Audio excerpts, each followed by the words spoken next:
President Trump continues to ramp up calls for Nigeria to do more to protect Christians in that country. Let's take a closer look at the roots of religious tension there. The country split into three sections, the north largely Muslim and at least partially governed by Sharia law. The middle belt, which is mixed, and the heavily Christian south. Much of the violence against Christians that we've been hearing about takes place in the northeast region of the country at the hands of jihadist groups like Boko Haram, as well as Fulani militias in the central belt and elsewhere. According to the International Society for Civil Liberties and the Rule of Law, more than 7,000 Christians have been killed in Nigeria this year alone. Some 125,000 in the last 16 years, and more than 19,000 churches burned.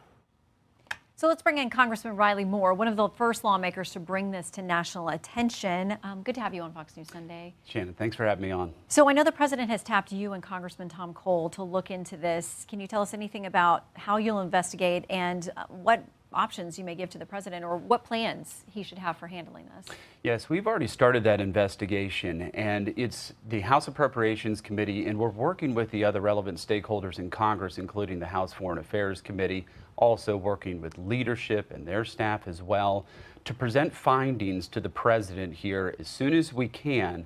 And once we have some real ground truth from our perspective.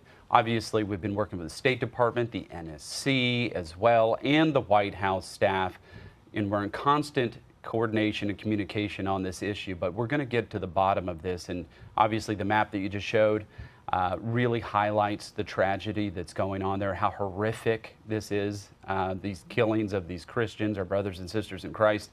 But we, and as President Trump has stated, we're going to stop this.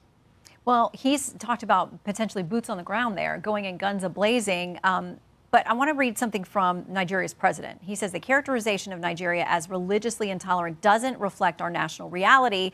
Religious freedom and tolerance have been a core tenet of our collective identity and shall always remain so. Nigeria opposes religious persecution and does not encourage it. He says the picture we're getting here is not accurate.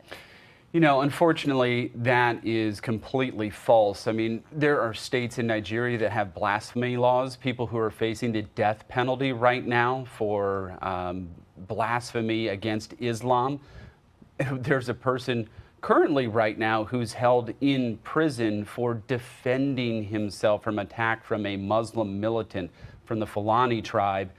He defended himself, and he's facing the death penalty.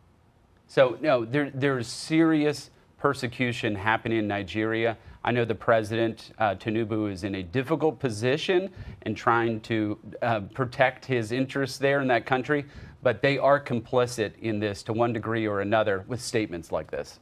So the New York Times says it's not just Christians. They say attacks on Muslims in the country often receive far less attention within Nigeria and globally, even though they have also been killed by the tens of thousands, with groups like Boko Haram preying on Muslim communities. So is it fair to say that there are other religious minorities, depending on which section of the country, and you're a minority in that particular section of the country, that they are at threat as well? Look, there are Muslims that are being killed here, but the deaths that we have been able to garner from the facts on the ground, it's 5 to 1. 5 to 1 Christians versus other minorities, other religious affiliations in that country. Now, there are Shia Muslims there. These terrorists are Sunnis, Salafists, who are doing these attacks. So, of course, the Shias are going to also be targeted in this, but it is 5 to 1 Christians who are being killed in Nigeria. What can the U.S. do quickly? What should we do? Do we have a role in something that seems to be an internal dispute in a different sovereign country? I think we absolutely do. Look, we're a Christian nation and a nation that believes in values and virtues of standing up for people who are being persecuted.